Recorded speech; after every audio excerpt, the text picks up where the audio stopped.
अच्छा, बिस्मिल्लाहिर्रहमानिर्रहीम। हमारे पास पॉइंट है 513, ठीक है।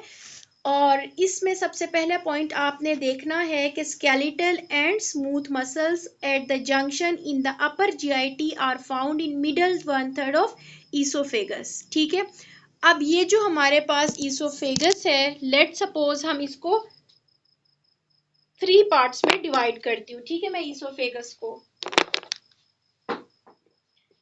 ईसोफेगस को अगर हम 3 पार्ट्स में डिवाइड कर दें, ठीक है, तो आप देखें कि ऊपर वाला हमारे पास अपर 1/3 है, मिडल 1/3 है और लोअर 1/3 है। क्लियर? ये समझ आई आप लोगों को? अब जो अपर 1/3 है, ठीक है, उसका आपने याद रखना है कि अपर 1/3 के अंदर स्ट्राइएटेड मसल्स मौजूद होते हैं। क्लियर? अपर 1/3 के अंदर स्ट्राइएटेड मसल्स है, लोअर 1/3 के अंदर स्मूथ मसल्स मौजूद हैं।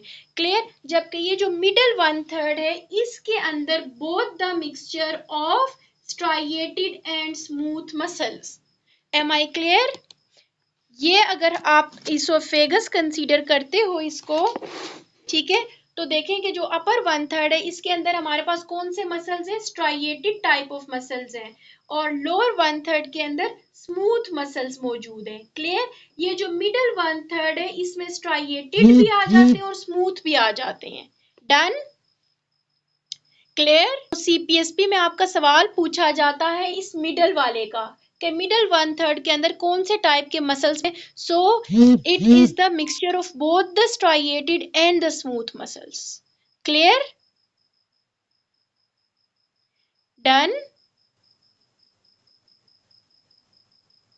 Am I audible?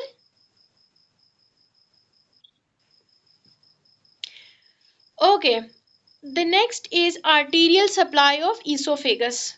अब ईसोफेगस की आर्टीरियल सप्लाई के लिए भी आप इसी चीज को देख लो कि ये जो हमारे पास अपर 1/3 है, इसको इंफीरियर थायराइड आर्टरी सप्लाई करती है।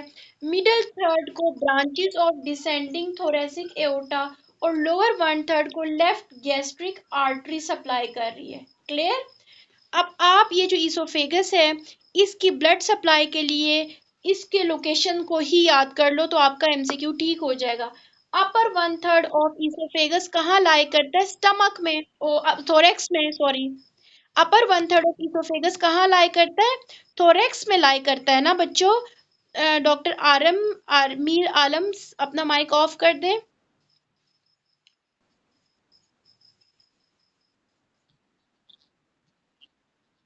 ओके, ठीक है, मैं आपको अलाउ कर दूंगी। अच्छा, तो अपर 1/3 के अंदर बच्चों, अपर 1/3 part of oesophagus lies in the thorax. तो वहीं से इसकी आर्टरी आपने याद रखनी है कि it is supplied by inferior thyroid artery, ठीक है। अगला हमारे पास मिडिल 1/3 आता है कि, और ये हमारे पास एब्डोमेन वाले रीजन पे लाई करता है, ठीक है। तो आपने डिसेंडिंग थोरेसिक एओर्टा कर देना है। और थर्ड वन और नीचे आ जाए तो गैस्ट्रिक या स्टमक वाले लेवल, तो उसको कर दें आप left gastric artery. Clear? Done? इतनी बात समझ आई आप लोगों को?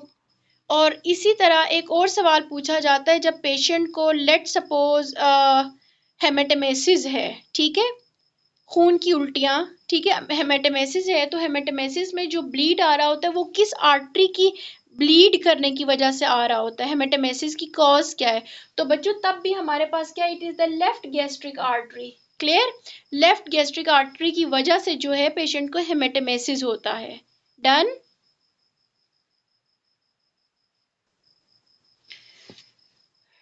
Okay, the next point is, अच्छा अब हम कुछ एमसीक्यूज प्रैक्टिस कर लेते हैं जो आपके सीपीएसपी में पूछे जाते हैं। First one is blood supply of upper 1/3 of the oesophagus, ठीक है। तो आपने याद रखना है अपर 1/3 ऑफ द ईसोफेगस जो है थायराइड वाले जगह पे ही लाई करता था, तो इंफीरियर थायराइड आर्टरी है। क्लियर? जबकि बच्चों जो मिडल एसोफेगस है वो हमारे पास थोरेक्स वाले रीजन पे है, तो थोरेसिक एओर्टा है। और जो लोअर 1/3 है वो हमारे पास लोअर 1/3 ऑफ इसोफेगस जाके कम्युनिकेट कर रहा होता है किसके साथ? ये कम्युनिकेट कर रहा होता है स्टमक के साथ। तो ये हमारे पास क्या है? लेफ्ट गैस्ट्रिक आर्टरी ही इसकी सप्लाई करती है। क्लियर? ये स्टमक है ना और ये इसोफेगस है, तो लोअर 1/3 ऑफ इसोफेगस जो है जाके एनास्टमोस हो रहा होता है, कम्युनिकेट कर रहा होता है स्टमक के साथ। तो ये जो लेफ्ट गैस्ट्रिक आर्टरी है कि वही नीचे वाले जो पार्ट है इसोफेगस को ब्लड सप्लाई डन।